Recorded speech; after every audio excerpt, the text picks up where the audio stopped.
public shaming, cancel culture. That was all part of the Cultural Revolution, and it seems to be happening here. I'd like to bring in the historians. We have Doug Weed, former advisor to President George H.W. Bush, and Craig Shirley, presidential historian, Reagan biographer. What was the motivation, though, Doug? What was Mao thinking back then? Why engage? I know why it's happening here, but why there? You know, I've studied this a long time, Greg, and I think he was led along, that he used it. I don't know that he originally provoked it, but he used it to his political advantage to get rid of political rivals. And he stoked it and stayed on the right side of it.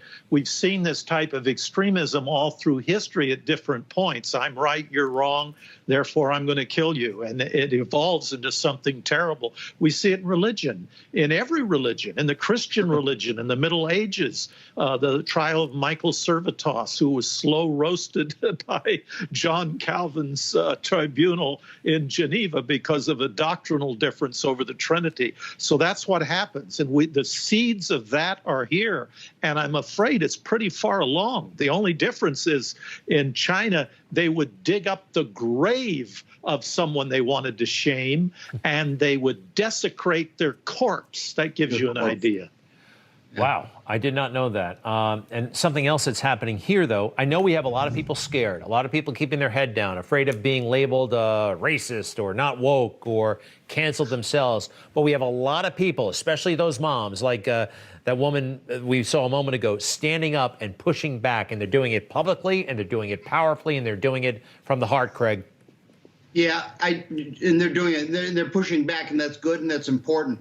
But Greg, I think what's happening is that very few, as Doug knows, very few republics actually survived the 3rd century. Greek, Roman, the French Republic, the British Republic after the rise of Oliver Cromwell. And I'm not sure that America is special enough to survive its 3rd century. We may be witnessing the breakup of the United States and the breakup between their land, whatever they want, the desecration they want, the wackiness they want, and our land, which is going to be of sane, normal people. We may be witnessing the eventual breakup of the United States. Well, wait a second. We're not giving up. We gotta fight for this country. We want to keep it together. And I agree with that. I agree with that sentiment, but I think it's eventuality. Sometime this century, it's going to happen. All right. Well, Craig, Doug, we only have a couple of seconds left. Doug, look, 1970, fire bombings, hijackings. People were this country was in chaos, and we got through that. I think we're going to get through this. Doug, you get the final word. Yes, I think we will. I think Craig will agree with me, too, that usually these revolutions self-implode. They turn on themselves. They cannibalize. They start out saying, you're not good enough, and then they turn on each other. Oops, you're not good enough either. And that's when it falls apart. That's our best hope, is that they will turn on each other.